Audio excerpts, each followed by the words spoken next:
Robin Hood Radio presents Stage Right or Not with Michele Willens. Michele is a longtime journalist and herself is a published playwright of several theatrical works. She's a frequent contributor to the Huffington Post, Daily Beast, and the Atlantic websites. Another opening of another show. Well, as we start a new month, there are more and more offerings popping up from the theater community. That's the good news, at least for those of us who will take our plays however we can get them. Now, as for any big news, as in Broadway rumblings of new dates or anything about the wandering Tony Awards, well, not much. We did learn that voting for those awards will begin in March, but still no date for the ceremony itself. Yes, there is exhaustion and impatience, not to mention sadness all around us. But being able to watch not just TV series, but fine actors zooming or reading as best they can, well, they continue to deserve our gratitude, if not the gratuities they would usually be receiving. So what's up for viewing? Well, quite a bit, including original material from creative entrepreneurial types.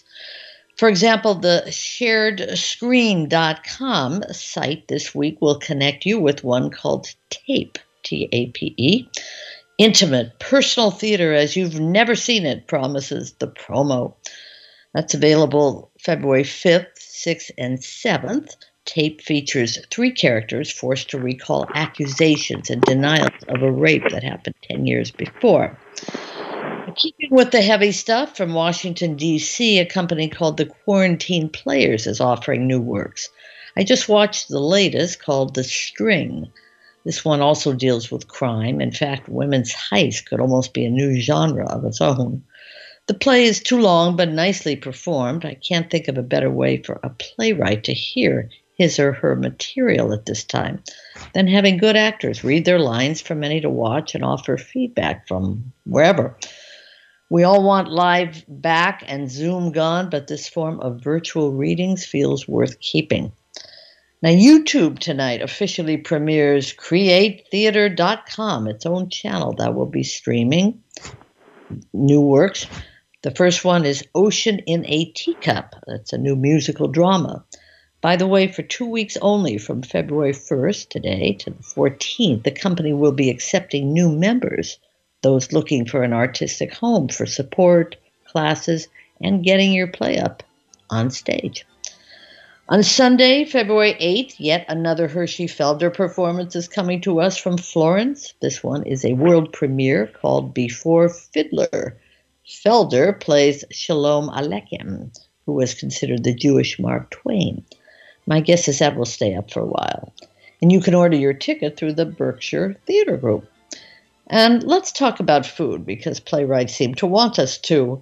The Eden Theater Company, for example, presents The Kitchen Plays, which starts Friday, 8 o'clock, when we can experience Gingerbug, written by Jake Brash. Daphne and Eugene are having their weekly cook-off, but what begins as a healthy pandemic pastime leads to a confrontation about habits in the kitchen when the truth must come out. Well, that should resonate with a lot of us. At the same time, the Geffen Stay House in Los Angeles is presenting Bollywood Kitchen. The production is described as part storytelling of a man's tales of his parents' journeys from India to the U.S. and part cooking class. Sounds tasty. Speaking of the Geffen and the clever offerings it has produced during the pandemic, I did finally view In and of Itself from the illusionist storyteller Derek Delgado. His show eventually moved to New York, where it enjoyed over 500 performances before having to close. Now, Frank Oz has directed a version which can be seen on Hulu. Oz has done a beautiful job here, making us feel what so many theater-goers felt at the Darrell Roth Theater in the East Village. There is suspense, creepy music, and haunting sound effects, and an abundance of emotion. Yes, there are card tricks and others of the sleight of hand variety, the most amazing being a segment involving actual letters sent and received. Tears aplenty here, and a lot of messaging about how we identify ourselves and others. On the subject of self-identifying, the pleas for inclusiveness are as strong as ever. I have enjoyed reading the Mint Company's monthly newsletters about forgotten playwrights of color. This week's tells us about one Mary Burrill. Born in 1881, she was the second Black woman to be produced on Broadway. She dealt with issues like birth control and poverty early on. Let's hope when theater is live again, the Mint will bring us some of Mary Burrill's actual work. A still living, though often forgotten, playwright of color is Adrienne Kennedy, and 4 of her works have been digitalized and are being streamed via Roundhouse Theater in conjunction with the McCarter in Princeton. Kennedy is now 89 and having a real, or at least another, moment. Her most recent work, called He Brought Her Heart Back in a Box, was performed in Brooklyn a few seasons back, and I do remember seeing it and reviewing it here.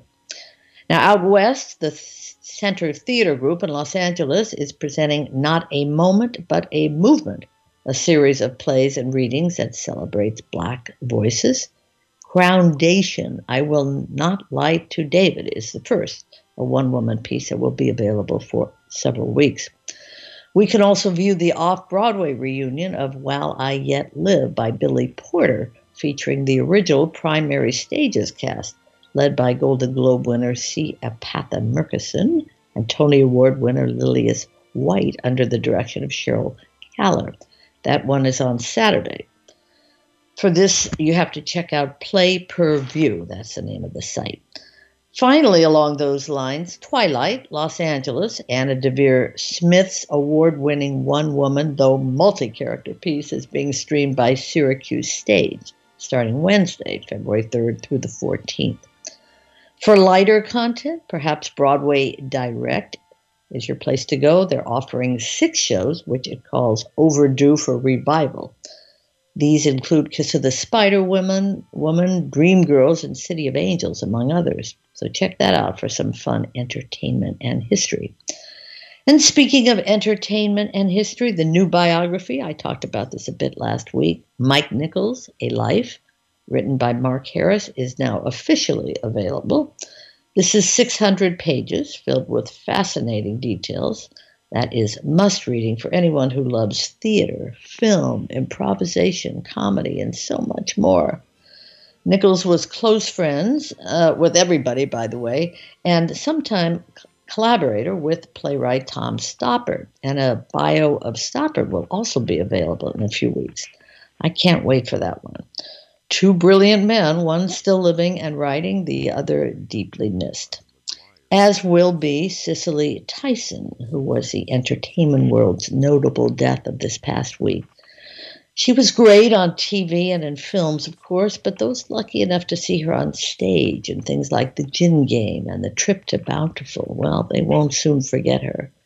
And I might add that I'm now reading her memoir called Just As I Am. The foreword alone from Viola Davis made me cry. Davis recalls as a young, extremely poor child in a rat-infested apartment being mesmerized by Cicely Tyson on a TV set. Watching Jane Pittman, I saw my ticket out of poverty and shame, Davis writes. The Cicely Tyson book is actually newly released. Just in time, Jill, for so many reasons. And how did you make out on your other reading assignments? Well, I have to say, I got involved with Cicely, so okay. I didn't get to your... All right, so it's Smash. But you know what? Don't forget, Smash is the Garson Kanin, and then it's The Season by William Goldman. Yeah, and you know, other people who listened to our discussion did get into them. They were very excited to read the William Goldman one, so I'm glad you mentioned them. All right. Again, it's historical in that it is X years old, but some things, how you say, it was ever thus. That's right. I saw something a few days ago, and I'm not quite sure. Sometime within the last month, the New York Times did a piece on UK theater, but also how their diversity, they have been using actors of color for ages. It is not in any way, it's not the same thing that we've got going here. That's true. When I saw the National Theater, they do theirs on screen at times. If you can't get to London, you could go to a movie house and watch one. And I saw it wasn't Othello because Othello is Moore, played by a black man. Yeah. I wonder how many people. Did you ever see? Now I'm going to forget the name of the movie, so I'm going to have to work on it. Bell. And we might have talked about it before. How do you spell that? It was from 2012. I believe. Yes, Bell. Right? And it was... I did see that. It was brought about, and again, people just... I always liken it to... People think the weather is whatever it is outside their window. It's just impossible to extrapolate if you are looking at a palm tree that somebody else might be at Ice Station Zebra. The person on your phone might... It's just really hard to do. And the movie was actually caused because of a portrait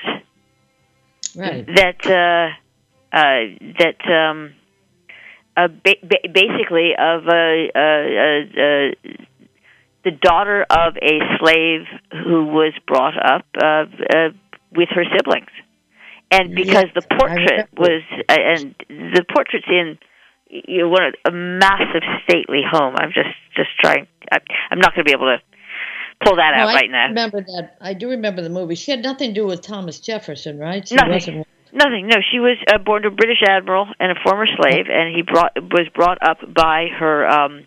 Basically, he died brought up by her brother, and it did affect. It does tie into slavery.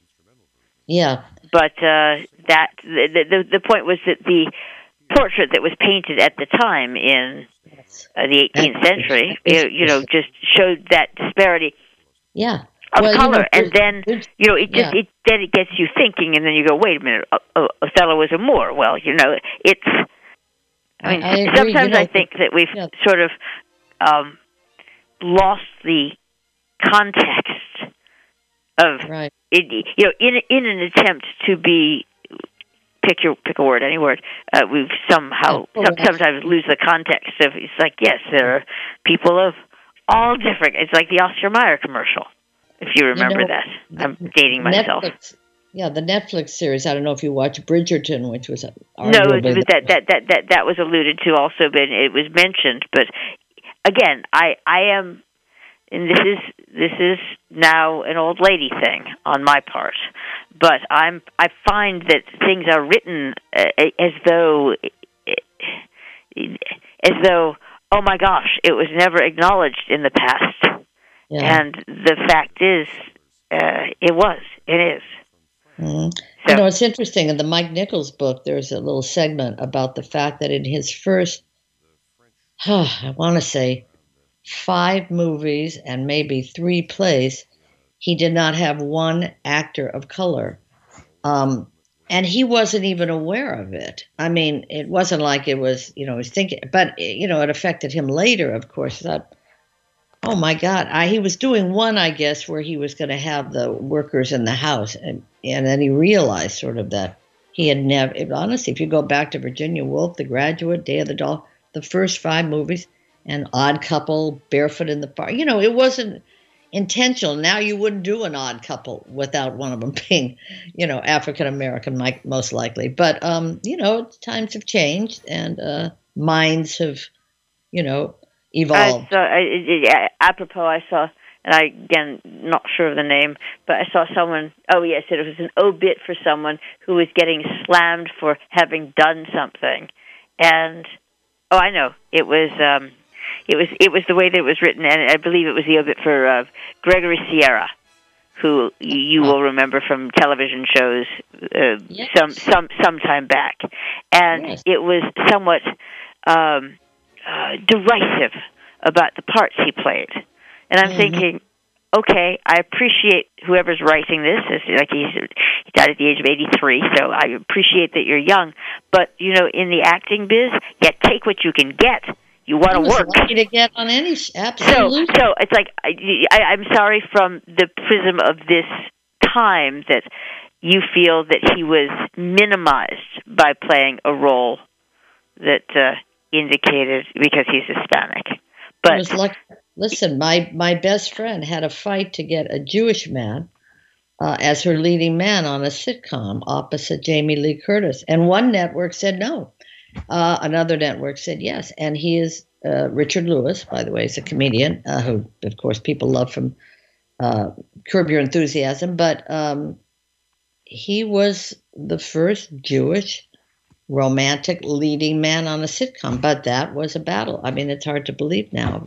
But, you got to remember the context at different times, I'm sure, like I say, Mike Nichols certainly would be a different Mike Nichols making those same movies today. Who knows? Anyway, lots more to come and lots more to watch. Stage Right or Not with Michele Willens, produced in the studios of Robin Hood Radio, robinhoodradio.com.